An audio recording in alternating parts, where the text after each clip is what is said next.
माहिर मईशत खकान नजीब साहब, बहुत शुक्रिया सर आपके वक्त का। जिस तरह से पाकिस्तान एक नए IMF प्रोग्राम की तरफ जा रहा है, पाकिस्तान को IMF से 7 से 8 अरब डॉलर तक नया कर्ज प्रोग्राम मिलने की उम्मीद है। और अगर बात की जाए पिछले प्रोग्राम की, तो ये जो प्रोग्राम है कैसे मुख्तलिफ होगा? बिस्मिल्लाहिर्रहमानिर्रहीम। एक तो मैं एक्सप्लेन कर दूं कि जब हुकूमत कहती है कि इस वक्त एक मैक्रो स्टेबिलिटी सी है, उसका क्या मतलब है। उसके तीन मतलब हैं। एक मतलब ये है कि जो रिजर्व्स हैं वो बिल्डअप हो रहे हैं।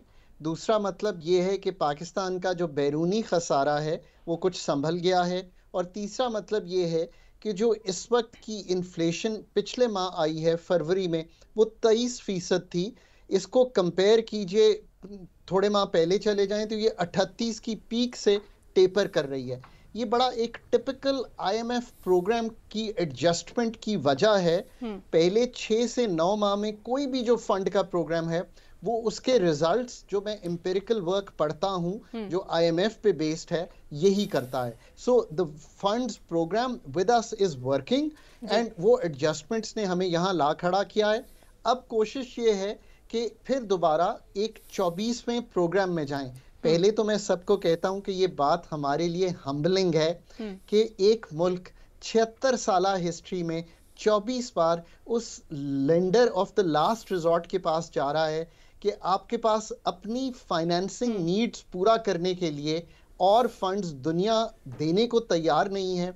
एक्सपोर्ट्स उतनी है नहीं है कि वो अर्न करके दें हमें कि हमारी इंपोर्ट जो है उसको हम मैच कर सकें, और रेमिटेंसेस को भी मिला लें तो एक खसारा बनता है। यहाँ पे खड़े हुए हैं। थोड़ा सा सोचिए, इंट्रोस्पेक्शन कीजिए कि अब फंड के प्रोग्राम में जाना तो लाजमी है, पर वो कैसा प्रोग्राम होगा? क्या वो ऐसा ही प्रोग्राम होगा जो लोगों पर बोझ डालेगा? क्या वो इनडायरेक्ट टैक्सेशन पे बेस्ड होगा, कीमतें बढ़ाने पे बेस्ड होगा, मॉनेटरी पॉलिसी यानी कि शरह सूद को बढ़ाने पे बेस्ड होगा, या आप कोई नया नुस्खा लेकर IMF के पास जाएं और उनका जो नॉलेज है इंटरनेशनल वो उसमें ऐड करें?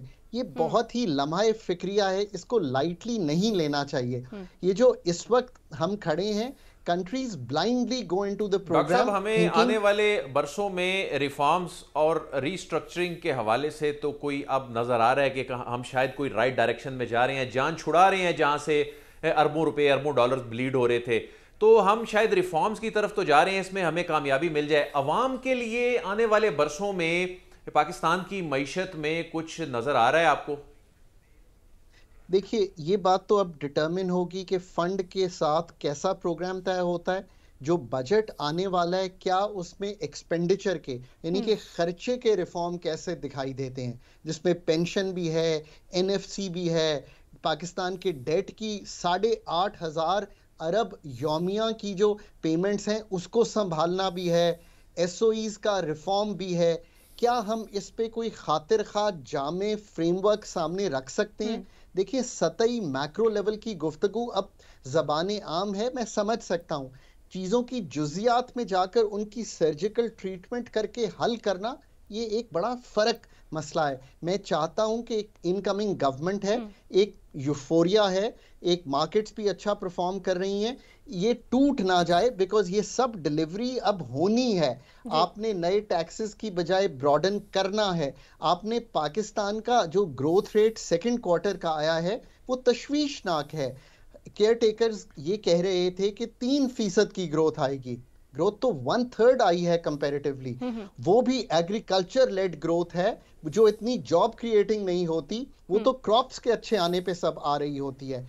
सो पाकिस्तान की जुजियात में जाके एनर्जी सेक्टर को हल नहीं करेंगे, सर्जिकल ट्रीटमेंट करके competitive team locker with in ministry of petroleum, ministry of gas, ministry of power, क्योंकि ये 3 सेपरेट चीजें हैं जिनको मुंजमद करके एनर्जी सेक्टर की सर्जरी करनी है। कीमतें बढ़ाने से ये मसला हल होगा नहीं। हकान साहब, ये फरमाइएगा, हुकूमत ये दावा कर रही है कि उन्होंने गैस और बिजली की लीकेज को रोकने के लिए भरपूर एक एक्शन प्लान तैयार कर लिया है। फिर इसी तरह वो कह रहे हैं कि हम अखराजात भी कम करने के लिए इकदाम फोकस कर रहे हैं। और IMF जो बड़ा मुतालबा करता है कि जो खसारे पे चलने वाले अदारे हैं, इनका पहले कोई बंदोबस्त करें, अपने खसारे को कम करें, अखराजात को कम करें। आप क्या समझते हैं, हुकूमत जो प्रेस कॉन्फ्रेंस करती है या बड़े बड़े दावे, ऐलानात, बयानात कर रही है, आप समझ सकते हैं कि वो किसी हद तक दुरुस्त हैं और आने वाले कुछ महीनों के बाद कोई इसके तासुरात, इसके असरात सामने आएंगे? और फिर ये भी फरमाइएगा कि जो IMF के पास हम कम से कम 3 साल के लिए जा रहे हैं, वजीर खजाना कल फरमा रहे थे, तो 3 साल तक की जो महंगाई है वो कहाँ पहुंचेगी अगर ये खसारे, ये चीज़ें कंट्रोल ना हुई तो? देखिए, जो आपकी पहली बात है, मैं फिर कहता हूं कि ये बात दुरुस्त है कि ऑन अ मैक्रो लेवल तो सब समझ गए हैं कि ये काम है करने वाले। टैक्स की ब्रॉडनिंग हो, पाकिस्तान की ये जो निजकारी का प्रोग्राम आगे लेकर चलाना हो, पाकिस्तान की बिजली पे मैं अभी भी समझता हूं कि देखिए, ये चोरी को रोकना ये एक अहम जुज़ है ताकि आप कंट्रोल कर सकें इस वक्त के लॉसेस को। पर यकीन कीजिए, जनरल मुशर्रफ 100 अरब का सर्कुलर डेट छोड़ के गए थे। PMLN जब गई थी, आई थी, तो PPP के बाद 450-500 अरब था, फिर 1100 हुआ, 2300, 2500, 2600 और एक और 2700 खड़ा हो गया इसके साथ साथ गैस सेक्टर में। ये एक सर्जिकल ट्रीटमेंट मांगता है। मेरा ख्याल है कि अभी भी ये थिंकिंग डेवलप की जा रही है, किस तरह इनको निजकारी में लाएंगे, किस तरह टैरिफ का रिफॉर्म होगा, किस तरह weighted average cost of gas पे जाएंगे। मैं इसलिए कह रहा हूं कि जब तक अब जुजियात में गुफ्तगू नहीं होगी तो सतही लेवल पे ये बातें सारी दुरुस्त हैं। देखिए, कौम के लिए तो मैं बड़ी ही आजिज़ाना गुजारिश हमेशा करता हूं कि अपनी जो घर के चलाने का सिलसिला है उसकी तरफ तवज्जो दें। अभी भी बिजली का भी और गैस का भी टैरिफ बढ़ने जा रहा है। खाकान साहब, 28% से ज़ायद जो है, जी बिल्कुल, 28% से ज़ायद जो है अपनी आमदनी पर जो है टैक्स पे कर रही है अवाम को रिलीफ मिलेगा तो फिर अवाम भी आगे कुछ सोचेगी ना। मैं बिल्कुल सही कह रही हैं, इस पे आता हूँ। देखिए, ये जो टैरिफ्स हैं ये बढ़ने जा रहे हैं, ये इसलिए नहीं कि IMF कह रही है। मैं माजरत से कहता हूँ कि ये भी अभी हमें छोड़ देनी चाहिए चीज़। ओगरा डिटर्मिन कर रही है गैस कंपनीज की पिटिशन पे पाकिस्तान का tariff, nothing to do with IMF। Please इसको समझिए। अब आपने ठीक करना है ये, तो फिर तंजीम नौ गैस कंपनीज की कीजिए, इनको ब्रेकअप कीजिए, प्राइवेट सेक्टर में दीजिए, मार्केट बनाइए इनकी, ये काम कीजिए। पाकिस्तान में वेल्स खोदिए, गैस निकालिए। पाकिस्तान की पूरी गैस की तंजीम नौ ये है कि गैस सारी एफिशिएंट पावर प्लांट्स को जाए, मेरे घर में गैस आनी बंद कीजिए। आप लीजिए ये फैसले। गुजारिश इस तरह से कर रहा हूं, इसका IMF से कतई तौर पे कोई ताल्लुक नहीं है। पाकिस्तान की बिजली का टैरिफ डिस्कोज लेके गई है नेपरा में। नेपरा ने फैसला करना है कि वो टैरिफ मंथली चेंज कैसे होगा, क्वार्टरली चेंज कैसे होगा और एनुअल रीबेसिंग क्या होगी। IMF, मैं भी वहां हूं, मेरे जैसे ही दोस्त हैं, मेरे यूनिवर्सिटीज के साथ पढ़े हुए लड़के और लड़कियां हैं जो वहां इस वक्त काम कर रहे हैं, वो आपको क्या कहेंगे? मैं भी ये कहूंगा कि जी, ये आपकी ओगरा ने डिटरमिन किया, इसको पास करें या इस पे सब्सिडी दें। सब्सिडी देने की ये हालत है कि फिस्कल का खसारा 7.5% 3 साल से जो मुल्क रन कर रहा हो, जिसने अपने लॉ में लिखा हो कि 3.5% से ऊपर नहीं होगा, तो वो कहां से सब्सिडी देगा? What I am trying to put to you is कि हम मैक्रो लेवल पे सब समझ गए हैं कि ये काम होने वाले हैं। इसकी सर्जिकल ट्रीटमेंट के डॉक्टर्स तो पाकिस्तान में पैदा कीजिए। पाकिस्तान का इस वक्त जो मसला इंटरनल है वो ये है कि हर मिनिस्ट्री में टेक्नोक्रेसी हैज गॉन मिसिंग। उसने जाकर वो सर्जिकल ट्रीटमेंट करना है जिसका एस्टैब्लिशमेंट ने भी अहाता कर लिया है, पॉलिटिशियंस ने भी कर लिया है। लेकिन खाकान साहब, how we go through Khaqan साहब, बात फिर वहीं पे खड़ी होती है ना। देखिए, बिजली भी महंगी हो जाएगी, पेट्रोल भी आज शायद कोई 10 रुपया बढ़ रहा है, मजीद बढ़ेगा, कोई GST भी लगाना है, चीजें बढ़ती चली जाएंगी ना, हालात स्ट्रॉन्ग होते चले जाएंगे गरीब बंदे के लिए। और महंगाई कंट्रोल नहीं करेंगे, खसारा कंट्रोल नहीं करेंगे, हालात मूव करते चले जा रहे हैं, कफायत शारी की कमेटियां बनती, इंप्लीमेंट नहीं होती, तो गरीब बंदा फिर कहाँ खड़ा होगा? गरीब को थोड़ा सा बताएं, गरीब बहुत परेशान है, उनके घर की रोटी एक वक्त की पूरी नहीं हो पा रही। आप दुरुस्त कह रहे हैं। देखें, हम क्या कर सकते हैं, अब उस तरफ आते हैं। हम कीमतों को नीचे तो नहीं ला सकते मेरे दोस्त, पर हम कीमतों के बढ़ने की शरह को तोड़ सकते हैं। एक्चुअली तो ये बात ही गलत शुरू हो रही है कि हम कोई एक्सपेंडिचर कट कर दें, कतई तौर पे नहीं। करना ये है कि एक्सपेंडिचर के बढ़ने की शरह को तोड़ना है। अगर यही तोड़ दें और हम एक्सपेंडिचर्स जिस तरह हमारे बढ़े हैं उसको संभालना शुरू करें, बढ़ने की शरह को, और टैक्स के बढ़ने की शरह को इंक्रीज करें, तो क्या होगा कि फिस्कल का खसारा टूट जाएगा, यानी मालियाती खसारा टूट जाएगा, तो इन्फ्लेशन टूट जाएगी।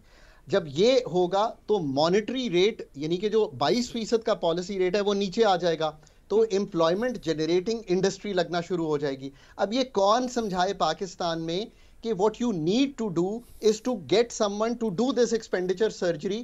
कमिटीज जो होती हैं, मैं मतलब आजिज़ाना गुजारिश करूं, जब मैंने एक वजीर ख़जाना को आज से 15 साल पहले ये कहा कि सर ये पेंशन का रिफॉर्म कीजिए, तो उन्होंने मुझे कहा चलें एक कमेटी बना देते हैं। एक कमेटी, दूसरी कमेटी, तीसरी कमेटी, चौथी कमेटी, 5वीं में है इस वक्त।